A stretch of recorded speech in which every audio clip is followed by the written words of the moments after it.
اگلے گیسٹ ہمارے ہیں ایم سلیم فرقانی. میں آپ کو ایڈ کر رہا ہوں. السلام علیکم ورحمۃ اللہ وبرکاتہ. میں معذرت چاہوں گا، بس لنک ابھی 1 منٹ میں پیسٹ ہو رہی ہے، انشاءاللہ آپ لوگ پھر جڑ پائیں گے. وعلیکم السلام ورحمۃ اللہ وبرکاتہ. لنک پیسٹ ہو گئی جی. سلیم بھائی. السلام علیکم ورحمۃ اللہ وبرکاتہ. وعلیکم السلام ورحمۃ اللہ وبرکاتہ. شیخ میرا یہ سوال ہے کہ اگر کوئی امام نماز پڑھا رہا ہو اور وہ تیسری رکعت یا چوتھی رکعت وہ بھول جاتا ہے اور اسے مقتدی کی طرف سے اسے لقمہ مل جاتا ہو اشارہ کے طور پہ، یعنی وہ 4 رکعت مکمل کر چکا، تو اسے بیٹھنا چاہیے چوتھی رکعت میں، تو بجائے بیٹھنے کے وہ کھڑا ہو جا رہا ہے اور اس نے 5ویں رکعت کے لیے کھڑا ہی ہوا تھا کہ مقتدی کی طرف سے اشارہ ہوا اور وہ پھر بیٹھ گیا. تو ایسی صورت میں وہ سجدہ سہو ہوگا یا نہیں، اور اگر ہوگا تو سلام سے پہلے ہوگا یا بعد میں؟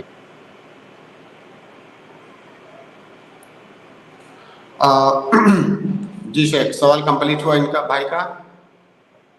جی جی. ہاں، آپ کا سوال یہ ہے کہ کوئی امام غلطی سے چوتھی رکعت کے بعد 5ویں رکعت کے لیے کھڑے ہو جاتا ہے اور کسی مقتدی کی طرف سے اسے یاد دلایا جاتا ہے کھڑے ہونے کے بعد، پھر وہ دوبارہ بیٹھ جاتا ہے، اور ظاہر ہے اس کا بیٹھ جانا یہ ضروری ہے، کیونکہ اگر کسی رکعت کا اضافہ ہو رہا ہے تو آپ چاہے کھڑے ہو گئے ہوں یا آپ نے کھڑے ہونے کے بعد 5ویں رکعت کے لیے قرات بھی شروع کر دیا ہو، جہاں پہ آپ کو یاد دلایا جائے گا وہیں سے لوٹ جانا اور بیٹھ جانا یہ واجب ہو جاتا ہے. تو امام ایسی صورت میں بیٹھ جائے گا، تشہد کرے گا، سلام پھیرے گا، اور سلام پھیرنے کے بعد 2 سجدے سہو کرے گا. یہاں پہ سجدے سہو بعد میں اس لیے کرے گا کہ اس کی نماز کے اندر انجانے میں کسی چیز کا اضافہ ہو گیا ہے. چوتھی رکعت کے بعد جو کھڑا ہوا یہ اضافہ ہے، تو نماز کے اندر اگر اضافہ ہو جائے، زیادتی ہو جائے، تو اصول یہ ہے کہ سجدے سہو یہ سلام پھیرنے کے بعد ہوگا، جیسا کہ اللہ کے نبی صلی اللہ علیہ وسلم کی حدیث ہے کہ آپ نے 2 رکعت پڑھ کر کے سلام پھیر دیا، جبکہ اور نماز 4 رکعت والی تھی. بعد میں اللہ کے نبی صلی اللہ علیہ وسلم نے 2 رکعت اور پڑھا اور وہاں پر آپ نے سلام پھیرا تشہد کے بعد، اور اس کے بعد پھر سجدے سہو کیا. تو چونکہ اللہ کے نبی صلی اللہ علیہ وسلم کی نماز میں ایک سلام کا اضافہ ہو گیا تھا، اور اس اضافے کی بنیاد پر آپ نے سجدے سہو کو سلام کے بعد کیا، تو اس سے یہ اصول مستنبط کیا ہے علماء نے کہ نماز کے اندر کسی بھی قسم کا اگر اضافہ ہو جاتا ہے، زیادتی ہو جاتی ہے، تو اصولاً سجدے سہو یہ سلام پھیرنے کے بعد کریں گے. جی شیخ، اس میں سلام پھیرنے کے بعد جو سجدہ سہو ہوگا، تو کیا سلام پھیرنے کے بعد سجدہ سہو کریں گے پھر دوبارہ سلام پھیریں گے؟ کہ شاید پوچھنا چاہ رہے ہیں. جی بالکل، ہاں. سجدے سہو جب کریں گے تو سجدے سہو کر کے فوراً سلام پھیریں گے، تشہد نہیں کریں گے. البتہ سجدے سہو کے بعد تشہد دونوں نہیں طرف کریں گے، سلام یا ایک طرف کافی ہے؟ دونوں طرف سلام پھیریں گے. شیخ یہی کیفیت اگر چوتھی رکعت جو ابھی مطلب چوتھی رکعت مکمل کر لیا تھا، تو یہاں پہ 5ویں رکعت کے لیے کھڑے ہو رہے تو یہ اضافی شکل ہو گیا، لیکن اگر کوئی تیسری رکعت میں ہی بیٹھ جائے یہ سوچ کر کے کہ میں چوتھی رکعت مکمل کر رہا ہوں، تو اب یہاں پہ مقتدیوں کو اشارہ ملا تو اب وہ چوتھی رکعت کے لیے کھڑا ہو رہا ہے. ایسی صورت میں اب یہاں پہ جو سلام سجدہ سہو کریں گے وہ سلام سے پہلے ہوگا یا بعد میں؟ اچھا ٹھیک ہے. دیکھیے ابھی جو میں نے آپ کو اصول بتایا، اب تھوڑا سا آپ خود ہی کوشش کیجئے کہ کیا اس کی نماز میں کوئی کسی طرح کی زیادتی یا کوئی اضافہ ہوا ہے یا نہیں ہوا ہے. ابھی شیخ ابھی تو سمجھ میں نہیں آ رہا ہے کہ اضافہ ہوا یا نہیں ہوا، ایسا محسوس ہو رہا ہے کہ کمی میں نہیں. وہ تیسری رکعت کے بعد جو تھوڑی دیر بیٹھا ہے، یہ بیٹھنا اضافہ ہے کہ نہیں ہے؟ جی یہ اضافہ ہے. بھائی اضافہ کا مطلب ہوتا ہے وہ چیز جو نماز کا حصہ نہیں تھی، وہ چیز آپ نے نماز میں ایڈ کر دیا، تو یہ اضافہ ہے. تو جو تیسری رکعت کے بعد تھوڑی دیر بیٹھا یہ اضافہ ہے. تو گویا کہ یہاں پر بھی زیادتی ہے، یہاں پر بھی سلام سجدے سہو جو ہے سلام کے بعد کریں گے. جزاک اللہ خیر شیخ. بارک اللہ فیکم. بہت بہت شکریہ سلیم بھائی، جزاک اللہ. السلام علیکم. اس کے بعد میں اگلے گیسٹ شاہ رخ شیخ کو ایڈ کر رہا ہوں. آپ اپنا سوال کریں شاہ رخ بھائی. جی شاہ رخ شیخ. السلام علیکم ورحمۃ اللہ وبرکاتہ. وعلیکم السلام. شیخ آواز آ رہی میری؟ السلام ورحمۃ اللہ. جی جی آ رہی ہے بالکل, فرمائیں. شیخ میرا سوال یہ تھا کہ بہت سے کھانوں کی کمپنیاں اپنے پروڈکٹ اور فیکٹری کے کمپنیوں میں حلال سرٹیفیکیشن کر کے کچھ لگاتی ہے شیخ, تو اس پہ اعتماد کیا جا سکتا ہے؟ اور شیخ ایک سوال یہود اور اہل کتاب کی ذبیحوں سے تھا, کیا وہ جو اللہ نے اس کو حلال فرمائے ہے ان کا ذبیحہ, تو کیا وہ کیسے بھی جانور کاٹ کے دے یا کوئی بھی جانور ذبیحہ کر کے دے, کیا کھا سکتے؟ جزاکم اللہ خیرن. دو سوال ہے بھائی کا شیخ. پہلا سوال یہ ہے کہ بہت ساری دکانوں میں حلال ہونے کا سرٹیفکیٹ لگا ہوتا ہے, تو کیا ہم اس سرٹیفکیٹ پر اعتماد کر سکتے ہیں؟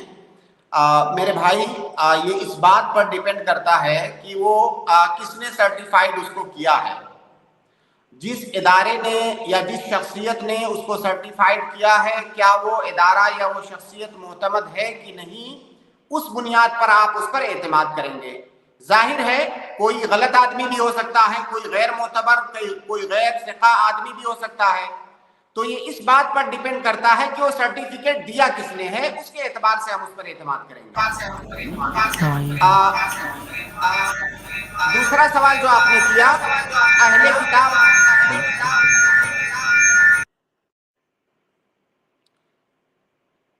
دوسرا سوال آپ کا اہل کتاب کے ذبیحوں سے متعلق ہے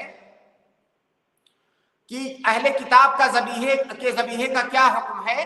اس بارے میں سورہ مائدہ کی جو آیت ہے وَطَعَامُ الَّذِينَ أُوتُوا الْكِتَابَ حِلٌّ لَكُمْ, کہ وہ لوگ جو اہل کتاب ہیں جنہیں کتاب دیا گیا ہے ان کے ذبیحے آپ کے لیے, مسلمانوں کے لیے حلال ہیں. یہاں پر طعام سے مراد ذبیحہ ہے, جیسا کہ عبداللہ ابن عباس رضی اللہ تعالیٰ عنہما کی تفسیر ہے کہ یہاں پر طعام سے مراد ذبیحہ ہے, کیونکہ طعام کا اگر اصل معنی آپ دیکھیں گے تو طعام میں ساری کھانے والی چیزیں داخل ہو جاتی ہیں, چاہے وہ ذبیحہ ہو, چاہے چاول ہو, روٹی ہو, پھل ہو, سبزی ہو, طعام میں یہ ساری چیزیں داخل ہو جاتی ہیں. لیکن یہاں پر طعام سے مراد ذبائح ہے, طعام سے مراد صرف ذبیحہ ہے. تو عبداللہ ابن عباس رضی اللہ تعالی عنہما اور دوسرے مفسرین کے اقوال کی روشنی میں طعام سے مراد یہاں پر ذبیحہ ہے, تو اہل کتاب کے ذبائح یہ حلال ہیں. یہاں پر ایک تفسیری نقطہ ہے, وہ جاننا ضروری ہے, اس لیے کہ اس آیت سے متعلق کچھ لوگ اشکال پیش کرتے ہیں, اور ان کا اشکال یہ ہوتا ہے کہ یہاں پر اللہ رب العالمین نے طعام کہا ہے کہ اہل کتاب کا جو طعام ہے یعنی کھانا ہے وہ تمہارے لیے حلال ہے. تو کھانا تو ذبیحہ بھی ہو سکتا ہے, ذبیحے کے علاوہ جو چیزیں ہوتی ہیں وہ بھی ہو سکتی ہیں, یا اسی طرح سے جو غیر اہل کتاب ہیں, اس آیت کے اندر ایسی کوئی دلیل نہیں ہے کہ جو غیر اہل کتاب ہیں کفار اور مشرکین جو ہے ان کا ذبیحہ حلال نہیں ہے یا ان کا کھانا حلال نہیں ہے. کیونکہ اگر یہ کہا گیا کہ اہل کتاب کا ذبیحہ حلال ہے تو اس سے یہ لازم کہاں آتا ہے کہ جو غیر اہل کتاب ہیں ان کا ذبیحہ حرام ہے. سوال میرا شاید سمجھ میں آ رہا ہو آپ کے کہ اس آیت میں اہل کتاب کے ذبائح کو حلال کہا گیا ہے. اشکال یہ ڈالا جاتا ہے کہ جو غیر اہل کتاب ہیں ان کے ذبیحے کو حرام کہا گیا ہے اس میں, کیونکہ یہاں پر تو صرف اہل کتاب کے ذبیحے کو حلال کہا گیا ہے, تو اس کا مفہوم مخالف یہ تو نہیں بنتا ہے کہ جو غیر اہل کتاب ہیں کفار اور مشرکین ہیں ان کے ذبیحے حرام ہیں. تو اس کا جواب یہ ہے کہ اس آیت میں جو کہا گیا ہے کہ وہ طعام الذین اوتوا الکتاب حل لکم, تو یہ جو اوتوا الکتاب ہے یہاں پر اس سے مراد وصف ہے, نہ کہ اس سے مراد لقب ہے. وصف اور لقب میں فرق یہ ہوتا ہے کہ وصف کی یہ خاصیت ہے کہ وہ وصف جہاں جہاں پر پایا جائے گا وہاں پر وہ حکم پایا جائے گا, اگر وہ وصف نہیں پایا جائے گا تو وہ حکم بھی نہیں پایا جائے گا. اور لقب کی خاصیت یہ ہوتی ہے کہ لقب کا کوئی مفہوم مخالفہ نہیں ہوتا ہے کہ اگر وہ لقب پایا گیا تو حکم پایا جائے گا، لقب نہیں پایا گیا تو حکم نہیں پایا جائے گا. جیسے اس کی آپ مثال لیں، مفسرین یا جو عربی کے گرامر بیان کرنے والے جو علماء ہیں اس کی مثال دیتے ہیں. جیسے اگر کہا جائے کہ اکرم زیدن، زید کی تکریم کرو، تو اس کا مطلب یہ نہیں ہے کہ زید کے علاوہ جو لوگ ہیں ان کی تکریم مت کرو، کیونکہ اکرم زیدن جو ہے یہ لقب ہے. زید کی تکریم کرو، اس سے یہ لازم نہیں آتا ہے کہ دوسرے لوگوں کی تکریم نہ کرو، دوسروں کی بھی کر سکتے ہو. لیکن اگر یہ کہا جائے کہ اکرم المجتہد، جو مجتہد ہے، جو محنتی ہے، جو اچھا آدمی ہے، اس کی تکریم کرو، تو اجتہاد یہاں پر وصف ہے. گویا کہ اگر وصف اجتہاد نہ پایا جائے کسی کے اندر تو اس کی تکریم نہیں کی جائے گی. تو یہاں پر جو اوت الکتاب ہے یہ وصف ہے. اس کا مطلب جو اہل کتاب نہیں ہیں، جن کو کتاب نہیں دیا گیا ہے، ان کا ذبیحہ حلال نہیں ہے. تو خلاصہ یہ ہے کہ جو اہل کتاب ہیں ان کے ذبائح کو ہمارے لیے حلال قرار دیا گیا ہے. یہاں پر ایک نقطہ اور بہت ضروری ہے، وہ یہ کہ اہل کتاب کا ذبیحہ اس وقت حلال ہے جب وہ اپنے دین پر قائم ہو. اگر وہ اپنے دین سے مرتد ہو جائیں یا وہ ملحد ہو جائیں، اپنے دین کو نہ مانے، تو ایسی صورت میں انہیں اہل کتاب نہیں کہا جائے گا. جس طرح سے بدقسمتی سے کچھ مسلمان ملحد ہو جاتے ہیں یا مرتد ہو جاتے ہیں، اسی طرح سے بہت سارے یہود و نصارہ بھی ملحد اور مرتد ہو جاتے ہیں، اپنے دین کو نہیں مانتے. اگر کوئی ایسا یہودی یا نصرانی ہے جو ملحد ہو گیا ہے، اپنے دین کو نہیں مان رہا ہے، تو اس کا ذبیحہ ہمارے لیے حلال نہیں ہوگا. لیکن اگر وہ اپنے دین پر قائم ہے تو اس کا ذبیحہ ہمارے لیے حلال ہے. اور اسی آیت کے اندر اس بات کی بھی دلیل ہے جو غیر اہل کتاب ہیں، کفار و مشرکین، ان کے ذبائح ہمارے لیے حلال نہیں ہیں. شیخ، ان کو بھی دعا پڑھنا ضروری ہے اور حلال جانور بھی ذبح کرنا ضروری ہے نا؟ یہ ساری شرطیں جب ہم لگائیں گے تو گویا کہ ہم ان کو یہ ثابت کرنے کی کوشش کر رہے ہیں کہ وہ مسلمان ہو جائیں گے تب ان کا ذبیحہ جائز ہوگا. وہ ان کا جو طریقہ ہے اپنے دین پر باقی رہتے ہوئے، ان کا جو بھی طریقہ ہے، ان کے دین کا طریقہ، اس طریقے پر وہ ذبح کریں گے، ان کا ذبیحہ جائز ہے. اور ظاہر ہے کہ اہل کتاب کا اپنا ایک طریقہ ہے ان کے دین کے مطابق، جیسے کہ ہمارے ہاں طریقہ ہے. تو جب وہ اپنے دین کے طریقے پر عمل کرتے ہوئے ذبح کریں گے تو ان کا ذبیحہ جائز ہے. ٹھیک ہے شیخ. شیخ، یہ نماز فرائض پڑھنے کے بعد کچھ لوگ ترنت ہی سنت پڑھنے لگتے، شیخ اس کا کیا معاملہ ہے؟ یہ جائز ہے لیکن خلاف اولا ہے، اللہ کے نبی صلی اللہ علیہ وسلم کی سنت کے موافق نہیں ہے. کیونکہ نبی صلی اللہ علیہ وسلم کی سنت یہ ہے کہ نماز کے بعد، فرض نماز کے بعد آپ ذکر و اذکار کرتے تھے. ذکر و اذکار سے فارغ ہونے کے بعد پھر ہم کو سنت راتبہ پڑھنی ہے. تو اگر کوئی فوراً پڑھتا ہے تو ہم یہ تو نہیں کہیں گے کہ یہ ناجائز ہے، کیونکہ وہ ایک مستحب چیز کو چھوڑ رہا ہے. تو ہم یہ کہیں گے کہ وہ ایک سنت چیز کو، ایک مستحب چیز کو چھوڑ رہا ہے، لیکن اس کی نماز صحیح ہے. جزاک اللہ خیر شیخ، بارک اللہ فیکم. میری وائس کلیئر ہے شیخ؟ جی شیخ. ہاں، جزاک اللہ خیر، بارک اللہ فیکم. بہت بہت شکریہ شیخ. میں اگلے گیسٹ کو ایڈ کر رہا ہوں. اگلے گیسٹ ہے عبد المالک، میں آپ کو ایڈ کر رہا ہوں. السلام علیکم ورحمۃ اللہ وبرکاتہ. وعلیکم السلام ورحمۃ اللہ وبرکاتہ. جی، میرا ایک کوشچن تھا کہ میں اب جو اسکول میں پڑھ رہا ہوں وہاں میں جمعہ کی نماز تو الحمدللہ پرمیشن لے کے پڑھ رہا ہوں. میری ظہر کی نماز نہیں ہوتی کیونکہ مطلب ڈیلی روٹین میں میری ٹائمنگ ہے کہ میں 4 o'clock یا 3:30 3:45 تک آتا ہوں، تو عصر کا وقت اسٹارٹ ہو جاتا ہے نا، اس لیے تو میں ظہر کی نماز کیسے پڑھوں، میرا کوشچن یہی تھا. کیا آپ کے اسکول میں ایسا کوئی انٹرول نہیں ہوتا ہے جس میں آپ ظہر کی نماز پڑھ سکیں؟ نہیں ہوتا ہے. نہیں. اگر آپ اجازت مانگے تو بھی آپ کو اجازت نہیں دیں گے ظہر کی نماز پڑھنے کے لیے؟ نہیں، مجھے جمعہ کی بھی اجازت نہیں دے رہے تھے، تو میرے جو ابو ہیں انہوں نے مطلب پرمیشن لی ہے. جمعہ کے لیے آپ نے پرمیشن لیا ہے؟